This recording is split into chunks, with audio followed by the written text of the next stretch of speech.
এটা হলো Symphony Z60 Plus। এই ফোনের কি সেলিং পয়েন্ট হচ্ছে এতে 6GB র্যাম থাকছে এবং 128GB স্টোরেজ। এর প্রাইস হচ্ছে 11,999 মানে 12,000 টাকা। তো 12,000 টাকার এই ফোনটি অ্যাকচুয়ালি কেমন হবে এই সকল কিছু জানাবো আজকের এই ভিডিওতে। আশা করি সম্পূর্ণ ভিডিও জুড়ে আমার সাথেই থাকবেন। তাহলে চলুন শুরু করি। ডিজাইনে বললে এই ফোনটি বক্সি ডিজাইন, সাথে রিয়ার প্যানেলে ব্যবহার করা হয়েছে গ্লাস ফিনিশ, যা আজকাল এই বাজেটে কোনো ফোনেই থাকে না। চমৎকার ডিজাইনের পাশাপাশি এই ফোনটির ফ্রেমে রয়েছে অ্যালুমিনিয়াম ফিনিশ।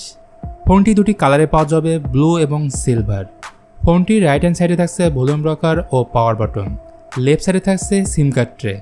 এর ঠিক টপে থাকছে সেকেন্ডারি নয়েজ ক্যান্সেলিং মাইক, নিচের দিকে থাকছে audio jack, microphone, USB type C port ও স্পিকার গ্রিল। বেজেল পাতলা হলো চিন স্লাইটলি মোটা করা হয়েছে। সেই সাথে ফোনটির থিকনেস করা হয়েছে 8.65 মিলিমিটার এবং ওজন প্রায় 190 গ্রাম। ডিসপ্লে সেকশনে এখানে থাকছে 6.6 ইঞ্চের HD+ IPS LCD ডিসপ্লে। ভালো দিক হচ্ছে এই ডিসপ্লেতে থাকছে 90 হার্জের ফাস্ট রিফ্রেশ রেট, যেখানে PPI থাকছে 269। সো দাম হিসেবে এই PPI খারাপ না, তবে ডিরেক্ট সানলাইটে এর ব্রাইটনেসে কিছুটা ঘাটতি দেখা যাবে, কারণ HD+ ডিসপ্লে। যাই হোক, পরিচ্ছন্ন বললে এখানে থাকছে মূলত মেন পার্থক্য। এই ফোনে ব্যবহার করা হয়েছে ইউনিসক T616, যেটি 12 ন্যানোমিটারের একটি প্রসেসর, যার ম্যাক্সিমাম ক্লক স্পিড 2.0 GHz। ফোনটির একটিমাত্র ভেরিয়েন্ট থাকছে 6GB র্যাম এবং 128GB স্টোরেজ। এখানে র্যাম টাইপ LPDDR4X এবং স্টোরেজ টাইপ হচ্ছে UMCP। সফটওয়্যার বা ইউএনএ বললে out of the box Android 12 পাচ্ছেন, যার ব্যাকএন্ডে রয়েছে পিওর স্টক অ্যান্ড্রয়েড। এর আন্তত স্কোর 3 লাখের উপরে। সো বাজেট ফোনে 3 লাখের উপরে থাকা মানে অবশ্যই ভালো পারফরমেন্স পাবেন। এর গিগবেঞ্চ স্কোর সিঙ্গেল করে 454, মাল্টি করে 1568।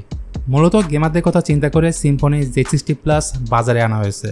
সো যে কোনো গেম হাই অ্যান্ড স্মুথ গ্রাফিক্সে খেলতে পারবেন। ব্যাটারি নিয়ে বললে এই ফোনে রয়েছে 5000 mAh ব্যাটারি এবং 18 ওয়াটের চার্জার বক্সের সাথেই পাবেন। আর এই চার্জার দিয়ে ফুল চার্জ হতে প্রায় 2 ঘন্টার মতো সময় লাগবে। আবার ক্যামেরা সেকশনে Symphonyর এই ফোনে রয়েছে ডুয়াল ক্যামেরা সেটআপ, যেখানে মেন ক্যামেরাটি হলো 50 মেগাপিক্সেল এবং 2 মেগাপিক্সেলের ডেপথ সেন্সর। আর সামনের দিকে রয়েছে 8 মেগাপিক্সেলের সেলফি ক্যামেরা। সামনের এবং পেছনের ক্যামেরা দিয়ে ভিডিও রেকর্ড করা যাবে 1080p 30 fps এ, তবে এতে দেওয়া হয়নি স্টেবিলাইজেশন।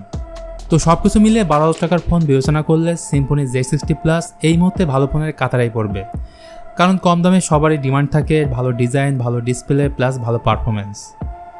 সো আজকের ভিডিওটি এখানেই শেষ করতে হচ্ছে। ভিডিওটি ভালো লাগলে please hit the like button, share করতে পারেন আপনার বন্ধুদের সাথে।